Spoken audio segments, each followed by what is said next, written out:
갑자기 내게 나타나준 너, 난 아무 말도. Hi! Good afternoon mga palangga. Ngayon, gagawa po tayo ng tteokbokki, Singapore version. Ito, nagpakulo po ako ng tubig. May ano yan, may small fish. Ilagay ko na, kinuha kanina pa ako nagpakulo. Tapos, we need some, this one. We need some of this, 2 spoon, para hindi masyadong maanghang. This is, sa Korean is gochujang. I don't think so. Gochujang that is a proper pronunciation. We need 2 tablespoons of gochujang or hot chili. Lagay po natin dito yung 2 tablespoon, of hot chili.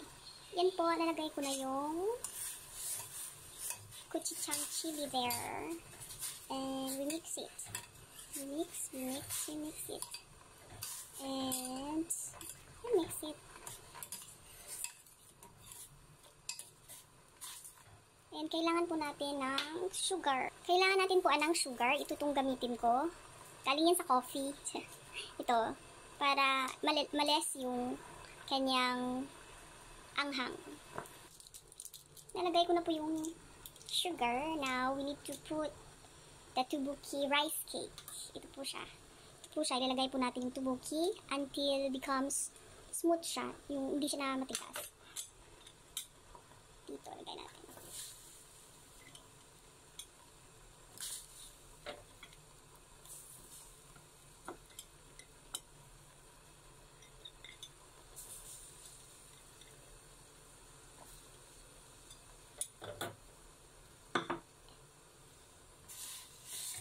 Pwede din natin po, para isahan na lang, lagay na lang natin yung hotdog. Bahala na.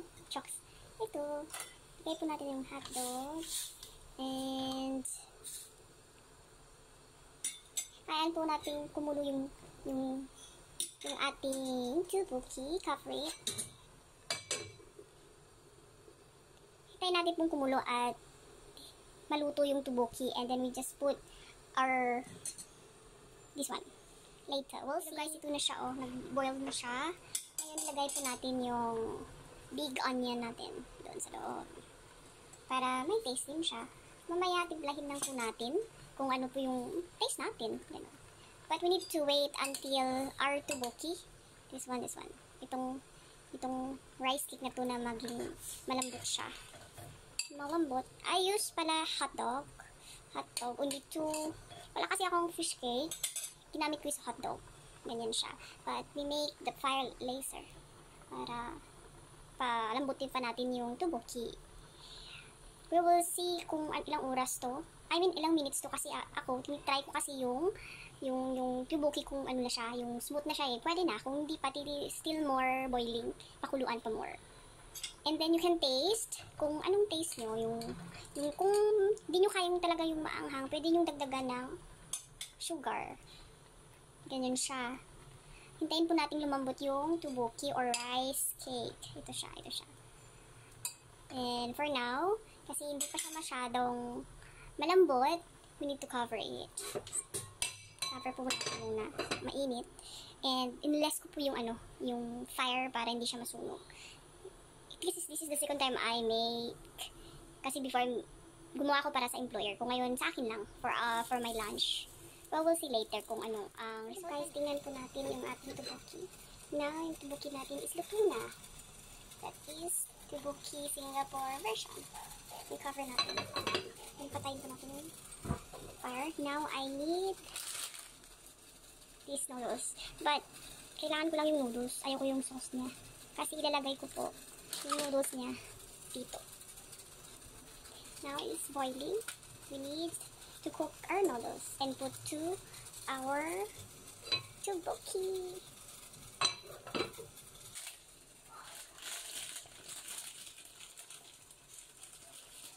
Ang employer ko dito na. Ayan.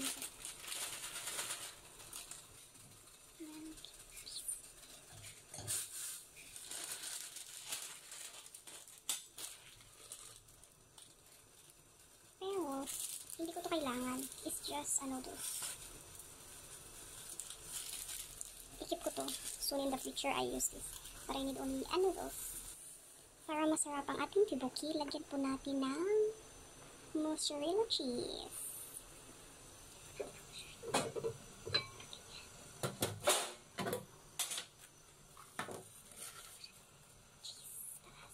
Lagyan po ng cheese. Taas, para masarap. Well, we'll see. Kasi nakikita ko sa Korea, nilagyan ng cheese. Arte. Ito na po yung noodles na kailangan lutuin. Noodles na. For 5 minutes. Ito na lang ito na may cheese. Inon ko muna yung fire para maluto yung cheese natin. Now, I will drain this and put inside. Yeah, see you later, mga palangga.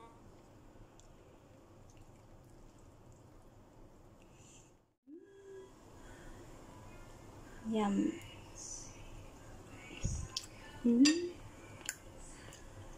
Yummy.